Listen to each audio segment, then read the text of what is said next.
ನಿಮ್ಮೂರಲ್ಲಿ ಅವ್ರೆ ಏನ್ ಮಾಡಿದೆ ನೀನು ಅಂತ ಅವ್ರು ಏನು ಮಾಡಕ್ಕಾಗಿಲ್ಲ. ಇಷ್ಟೋ ಇಟ್ಕೊಂಡಿರ್ತಾರೆ ಒಂದು ಬೆಟ್ಟದಷ್ಟು ಆಸೆಗಳು, ಯಾವೂ ನೆರವಲ್ಲ. ಬರೀ ಭ್ರಮಗಳು ಭ್ರಾಂತಿಗಳೇ ನಿಲ್ತೋಗ್ಬಿಡ್ತದೆ ಬಿಟ್ರೆ ಯಾವ್ದು ಮಾಡೋದಿಲ್ಲ, ಆಗೋದಿಲ್ಲ.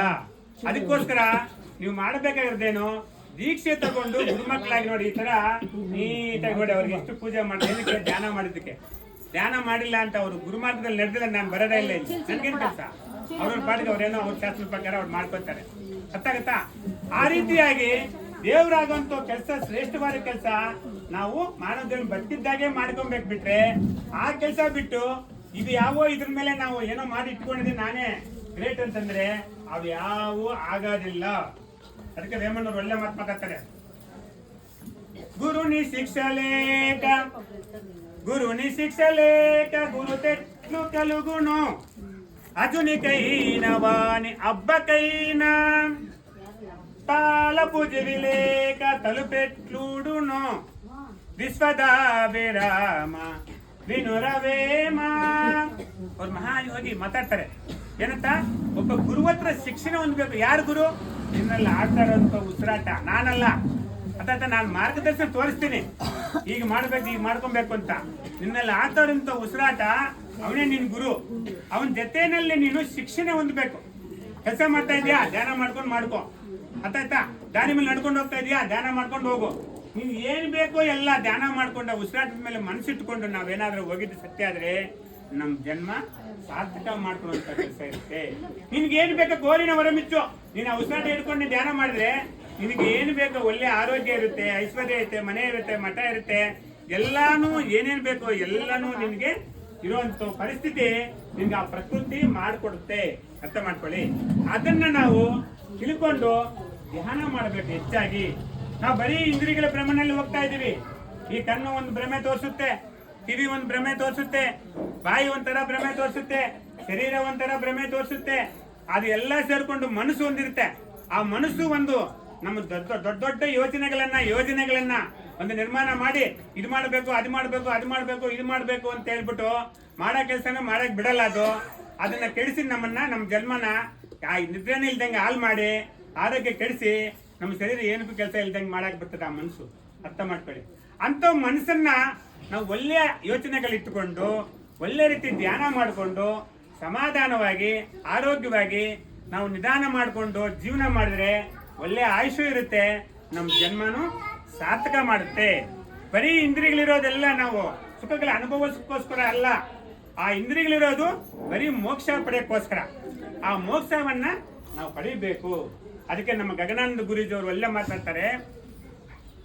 ಕನುಗಲ ನೀ ಕೊಟ್ಟೆ ನನ್ನ ನೋಡೆಂದು, ಕನುಗಲ ನೀ ಕೊಟ್ಟೆ ನನ್ನ ನೋಡೆಂದು, ಕಿವಿಗಲ ನೀ ಕೊಟ್ಟೆ ನನ್ನ ನಾದ ಕೇಳೆಂದು, ಕನುಗಲ ನೀ ಕೊಟ್ಟೆ ನನ್ನ ನೋಡೆಂದು, ಕಿವಿಗಲ ನೀ ಕೊಟ್ಟೆ ನನ್ನ ನಾದ ಕೇಳೆಂದು, ನನ್ನ ನಾದ ಕೇಳೆಂದು, ಬಾಯನು ನೀ ಕೊಟ್ಟೆ ನನ್ನ ಭಜನಗೆಂದು, ಬಾಯನು ನೀ ಕೊಟ್ಟೆ ನನ್ನ ಭಜನಗೆಂದು, ನಾಸಿಕವ ನೀ ಕೊಟ್ಟೆ ನನ್ನ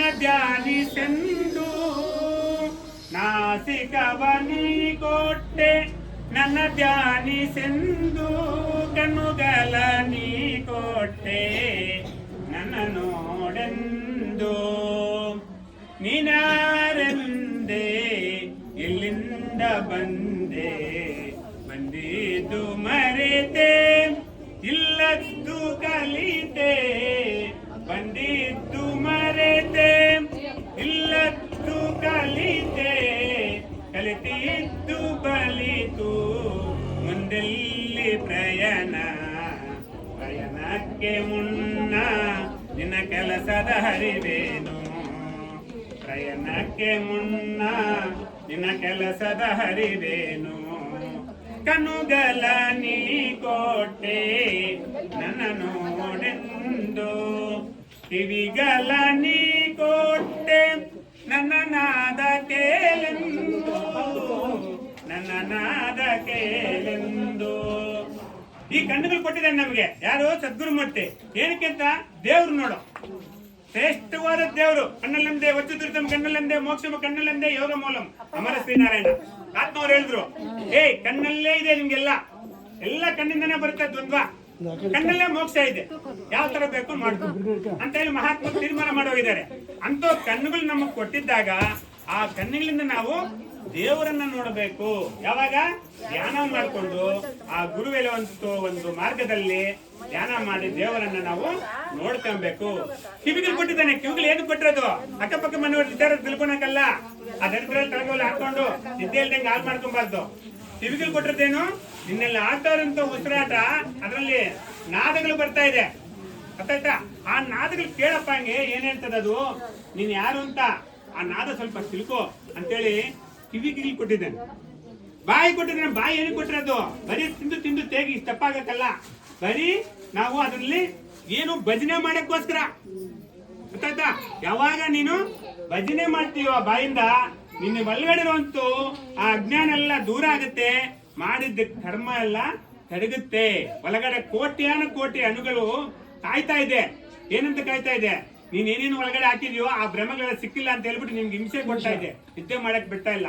ಅಂತ ಒಂದು ಜೀವಕಣಗಳಿಗೆ ಎಲ್ಲದಕ್ಕೂ ಸಹ ನೀನ್ ಯಾವಾಗ ಭಜನೆ ಮಾಡ್ತೀವೋ ಅವನು ಸಹ ಸಮಾಧಾನ ಆಗಿ ನಿಮ್ಗೆ ಒಳ್ಳೆ ಆರೋಗ್ಯ, ಐಶ್ವರ್ಯ, ಏನು ಬೇಕೋ ಎಲ್ಲಾ ಕೊಡುವಂತ ಸ್ಥಿತಿ ಅದು ಮಾಡಿಕೊಡುತ್ತೆ ನಿನಗೆ.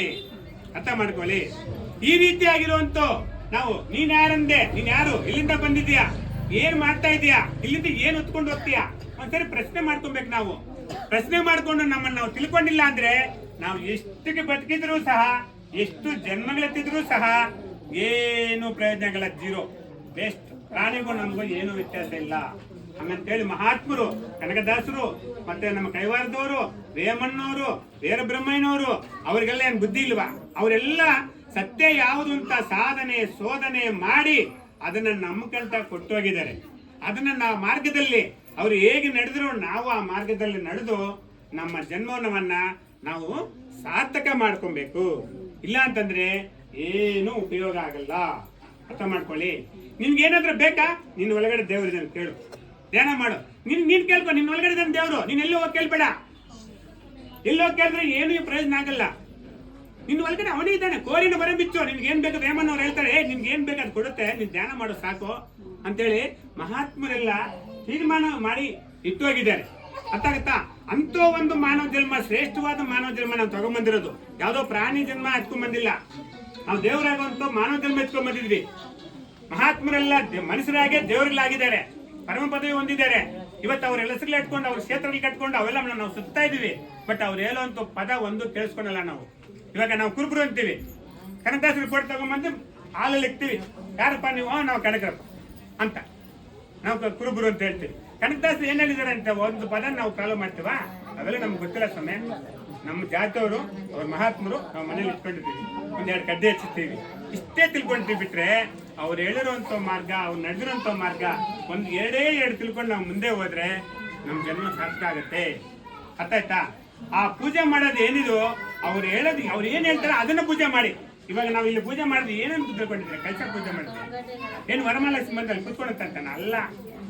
ನಾವು ಮಾಡಿರುವಂತ ಗುರುಮಾರ್ಗ ಹೇಗಿದೆ ಅಂತ ಆ ಕಲಶದಲ್ಲಿ ಪ್ರತಿಷ್ಠಾಪನೆ ಮಾಡಿ ಪೂಜೆ ಮಾಡಿದ್ವಿ ಇವಾಗ ಅಯ್ಯಮ್ಮನಿಗೆ. ಯಾಕಂದ್ರೆ ಅಯ್ಯಮ್ಮ ಶರೀರ ಇಲ್ಲದೆ ಹೋದ್ರು ಆ ಆತ್ಮ ಇರುತ್ತೆ, ಅದಕ್ಕೆ ನಾವು ಎಚ್ಚರಿಕೆ ಮಾಡಿದ್ದೀವಿ. ಅರ್ಥ ಆಗುತ್ತಾ? ಬರೀ ಆ ಮಂತ್ರ ಹೇಳಿ ಆ ಪೂಜೆ ಮಾಡಿ ಅವ್ರಿಗೆ ಏನಿದೆ ಅದು ಆ ಏನ್ ಕೊಡ್ಬೇಕು ಆ ಅಮ್ಮನಿಗೆ ಸಮರ್ಪಣೆ ಮಾಡಿದ್ದೀವಿ. ಅರ್ಥ ಆಗುತ್ತಾ? ಬೇರೆ ಏನೂ ಇಲ್ಲ. ಅದಕ್ಕೆ ನಾವು ಎಚ್ಚರಿಕೆ ಎಚ್ಚರಿಕೆ ಎಚ್ಚರಿಕೆ ಓ ಮನಸ್ಸನ್ನ ಎಚ್ಚರಿಕೆ ಮಾಡ್ಕೊಬೇಕು. ಎಚ್ಚರಿಕೆ ಮಾಡಲಿಲ್ಲ ಅಂದ್ರೆ ನಾವು ಜನ್ಮ ವೃಥಾ ಆಗತ್ತೆ. ಅರ್ಥ ಮಾಡ್ಕೊಳ್ಳಿ. ನಾನು ಯಾಕೆ ನೀವು ಬಂದಿದ್ದೀರಾ ಅಯ್ಯಮ್ಮ ಸಮಾಧಿಗೆ, ಏನು ಈ ಸ್ವಾಮಿ ಇಲ್ದಿರದೆಲ್ಲ ಮಾತಾಡ್ತಾ ಇದ್ದಾನಲ್ಲ ಅಂತ ಬೇಜಾರು ಮಾಡ್ಕೊಂಬೇಡಿ. ನಾನು ಇವತ್ತು ಸತ್ಯ ಹೇಳಿ ಹೋಗಿಲ್ಲ ಅಂದ್ರೆ ನಿಮ್ಗೆ ಜನ್ಮದಲ್ಲಿ ಯಾರು ಹೇಳೋದೇ ಇಲ್ಲ. ಹೇಳ್ತೀನಿ ಕೇಳಿ, ಸತ್ಯ ಯಾಕೆ ನಿಜ ನಿಷ್ಠುರ ಮಗ, ನಾನು ಹೇಳೋದು ನಿಷ್ಠುರ ಬಗ್ಗೆ ಇರ್ತದೆ ನಿಮಗೆ. ಈಗ ಅರ್ಥ ಆಗುತ್ತಾ? ಯಾಕಂದ್ರೆ ಅದು ನಿಷ್ಠುರ ಇದ್ದಿದ್ದು ಇದ್ದಂಗೆ ಹೇಳಿದ್ರೆ ಎದ್ದು ಎದ್ಮೇಲೆ ಒದ್ದಂಗೆ ಏನುತ್ತೆ ಯಾರಿಗೋ. ಅರ್ಥ ಆಯ್ತಾ? ಅದಕ್ಕೆ ಇನ್ನೇನೋ ನಾನು ಮಸಾಲೆ ಹಾಕ್ಬೇಕು. ಮಸಾಲೆ ಹಾಕಿ ನೈಸ್ ಮಾಡಿದ್ರೆ ಅವಾಗ ಸ್ವಾಮಿ ಒಳ್ಳೆಯವನಂತಾರೆ. ಹಂಗೆ ಹೇಳಿದ್ರೆ ಅದು ಆಗೋದಿಲ್ಲ, ಕೆಟ್ಟೋಗುತ್ತೆ ಸಮಾಜ. ಏನಿದೆಯೋ ಸತ್ಯ ಸತ್ಯ ಹಾಗೆ ಇರೋದು. ಬ್ರಹ್ಮಣ್ಣವರು ಅದನ್ನೇ ಹೇಳಿದ್ರು, ಕೈವಾರದವರು ಅದನ್ನೇ ಹೇಳಿದ್ರು, ಕನಕದಾಸರು ಅದನ್ನೇ ಹೇಳಿ ಫಾಲೋ ಮಾಡಿದ್ರು.